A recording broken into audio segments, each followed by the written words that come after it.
Okay guys, welcome back. Sorry about the delay. Unfortunately, I had to have Comcast come and fix my internet. I couldn't get an appointment till Monday, and even then it wasn't working properly, and I had to come in today and switch out the box. We were having issues with it. It's Comcast, what can I say? So that's why I haven't been able to update in a very long time, and I really do apologize for that. So, on top of that, I also lost the footage for facing Isaac. So, I'm gonna have to go in here, and I'm gonna show it again, and record it again here so that you guys can see how to fight Isaac. It's really simple to defeat the Lightning Club gym leader. The best way to do it is obviously load up your deck with a lot of ground-type Pokemon with a resistance to electric and really start hammering away on him. The best one, in my opinion, is Dugtrio because it gets rid of his biggest problem, which is his Zapdos. His Zapdos has a fighting resistance by 30 damage. However, Dugtrio has an attack that does 70 damage, but it also does 10 damage to all the Pokemon on the bench, including your own. So, whenever this happens, I always like to not have any other Pokemon on the bench except for Dugtrio, and that allows me to just abuse Earthquake to the point where I can actually eliminate not only his Zapdos, but sometimes other Pokemon that he has at the same time. Now, he obviously has Tauros and Kangaskhan. Kangaskhan's going to be his main card draw to get him a temporary advantage and make it so that he can really sometimes overpower you or quickly draw you out. Now, his Electabuzzes and all of his other Pokemon are really troublesome because they have the ability to paralyze you for the whole game. And when I mean the whole game, I mean the whole game. It gets really annoying. And I've actually had it to the point where I've actually drawn out and lost because he paralyzed me for the whole game and I had a lot of card draw and I was spamming every turn to keep drawing cards. That's the exact opposite of what you want to do. You want to simply just stall, let him draw out maybe himself a little bit, wait until you get either your Dugtrio or your Rhydon, whatever you have, whatever ground-type Pokemon evolution you have, and then really start hammering away at what Pokemon he has. Most likely Zapdos is going to come in at some point. Okay, Tails, that's not bad. Goes on the Rhydon, and we're going to finally get rid of this Electabuzz. So hopefully, I have a Dugtrio in here. Unfortunately, I drew into a Sandslash. Not the worst card in the world. Definitely not the best, but hey, it'll work. I'm going to put another Fighting Energy on Diglett here just in case I draw into Dugtrio, because at least I'll be able to fight off a Zapdos if he has one. Now to note, when the Zapdos he plays comes into play, if he does play it, not every time he draws it, but like this time, he didn't draw it. Whenever it does come into play, it'll do 30 damage to a random Pokemon, any active or benched Pokemon, including his own. So, if he drops a Zapdos down, it doesn't include the weakness or resistance, it's just 30 damage straight up. There's nothing you can do about it. It's just going to go on a random Pokemon, which is why playing Diglett down bare naked is not necessarily the best thing in the world, because he can technically get rid of your win condition if you have Zapdos. If he drops down Zapdos and your Diglett's on the bench and it just kills Diglett. That's like the worst thing that can happen. And it's really damaging. Now this is also what's happening right now. He's been trying to stun me for a while, draw into some more cards. He's been able to evolve one of his Magnemites. So I don't want to really stay along here. I just want to keep moving things along. Draw into a Fighting Energy, that's not bad. So he's going to try and keep me paralyzed here. He's doing a pretty good job. Now, to note, if you have an evolution in your hand and you're paralyzed, if you evolve it, it's no longer paralyzed. It'll keep the damage counters, but it'll no longer be paralyzed. Okay, so he's using self-destruct. It's like a really powerful move. It's an 80 damage move. It's 80 damage to him too. And it does 20 damage to every Pokemon on the bench, including his own. But that's going to knock out my Diglett. But I will also draw a prize for one of his Pokemon dying. So this has just won me the game. The computer's not too smart. As long as I get heads. Really? No heads? Come on, man. That's a little ridiculous. But that's okay. He can't really switch out Voltorb. There's not much he can do. I only have one prize card left in my pile.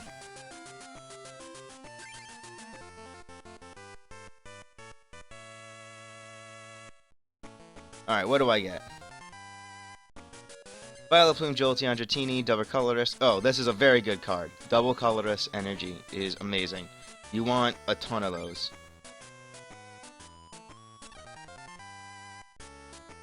Lapras, Mr. Fuji, yeah. Great, another one. Pikachu, Omnite, okay.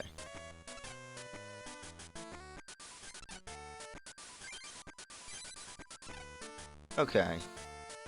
No, I don't want to duel you right now. Now, I want to start another deck here. And I went in and I started making what I call my Pikachu deck. I love it. I always think it's a great deck. It's really, really damaging when you have some of the better cards. Now, the thing to note about it, unfortunately, is that you need a lot of card draw. And you should really be using it a lot. Let's see here. I'm putting in some other cards because I know what's coming, and it's actually really important to be prepared for the duel ahead here. Now, the deck, let's see, what do I have here? I have Teeny, Dragonair, yeah. Let's go with Tauros, and because they at least have a lot of health. Let's see, who else is a good Pokemon to go with? Electabuzz is always a good Pokemon to go with, in my opinion.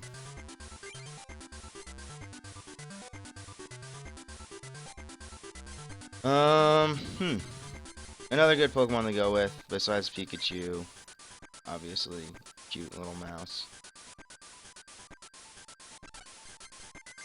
is... I'll go with another Tauros. I have a Kangaskhan in there. I'll take a Professor Oak.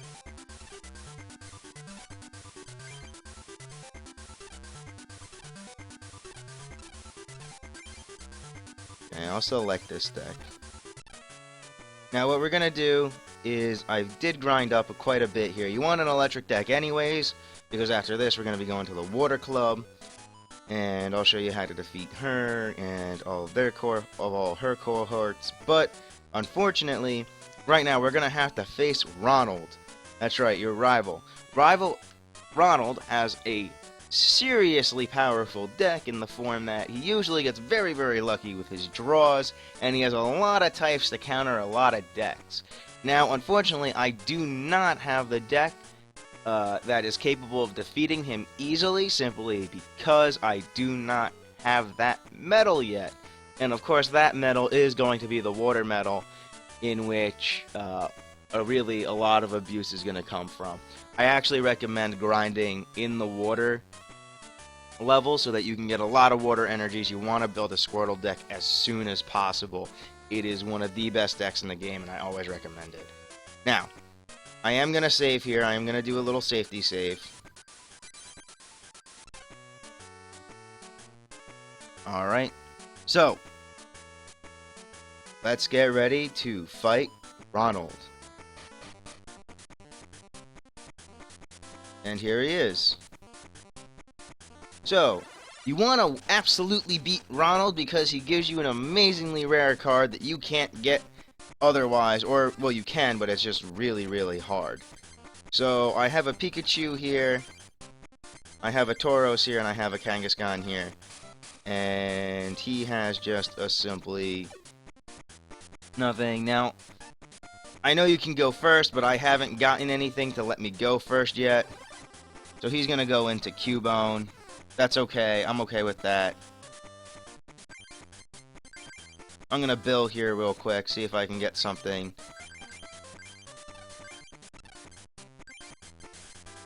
And I don't get anything, so I'm not going to Gust of Wind just yet. I'm going to let him stall out a little bit more. He's going to keep sniveling with Cubone. That's okay. I'm more than fine with that. I'm going to put 2 energies on Pikachu, and I'm going to start hitting up Squirtle. I don't want his Squirtle to survive because he actually follows that same kind of pattern that I was talking about with the Squirtle deck. It's really strong, it's really powerful, and I want to get rid of his Squirtle right away. After that, I'm going to start working on his Charmander because he's obviously loading up energy on it. I don't want him to get too far in terms of getting really, really strong.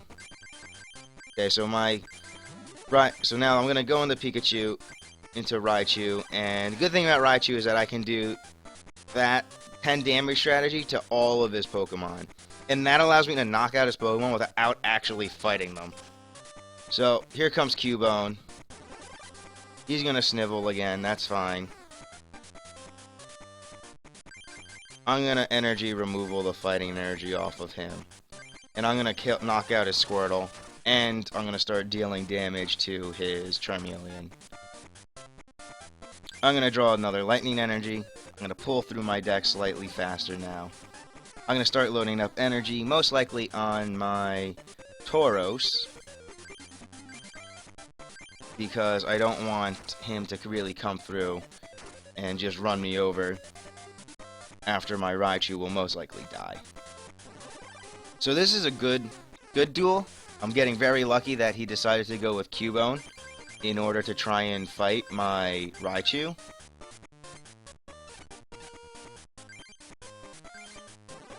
I forgot to attach energy there. That was my own fault. But I'm attacking Charmeleon and Cubone. This can become a very, very long duel, in the sense that you really don't want him to really be able to build up his cards. I'm going to start putting energy down here.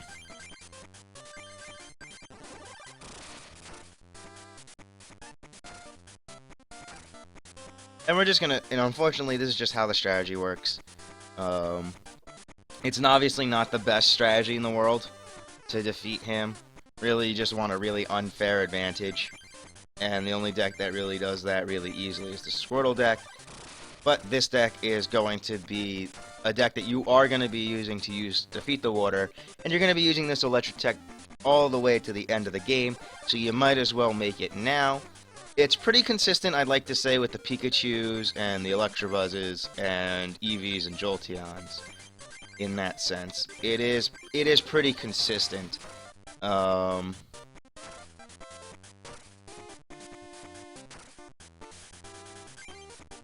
You do want to use it quite a lot, and you're going to make it more consistent with bills and things like that as you continue to get cards, because you really do need all the energies for all the Pokemon that you're going to be making the decks for later on. So you might as well get them now while it's still easy. So I drew into another Raichu, which is meh from the prize pile, but it's okay.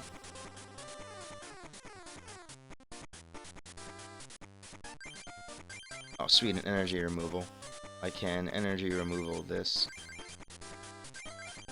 Cubone here to stop him from sniveling.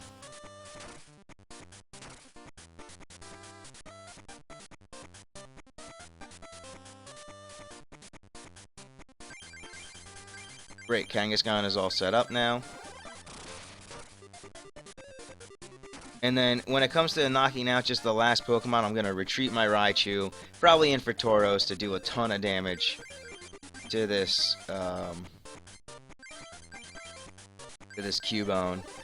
So I'm about to draw 2 more prize cards, and then I'm going to switch out. Unless he evolves his Charmander. Which it doesn't look like he can. Which is great.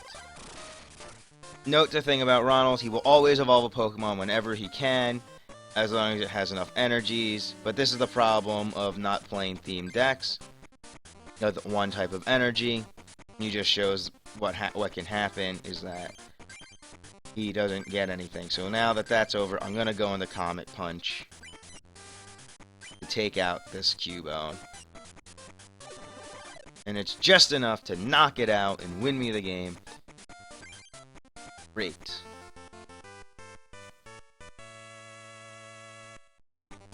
Almost a perfect duel. He gives you the promotional Jigglypuff level 12.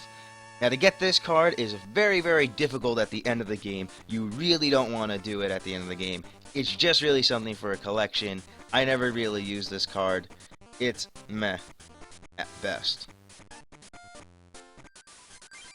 And you definitely do want to save here, because you just did a really good job. And until next time, we're going to head on off to the Water Club.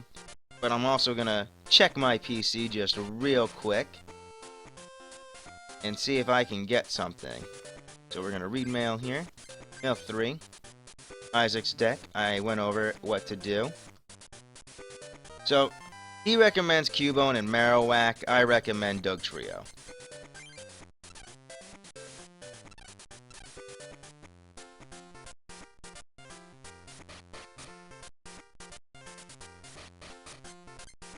Now we're going to head on over to the Water Club. So next time on Pokemon Trading Card Game, we are going to head on out to the Water Club and take on what challenges lie there.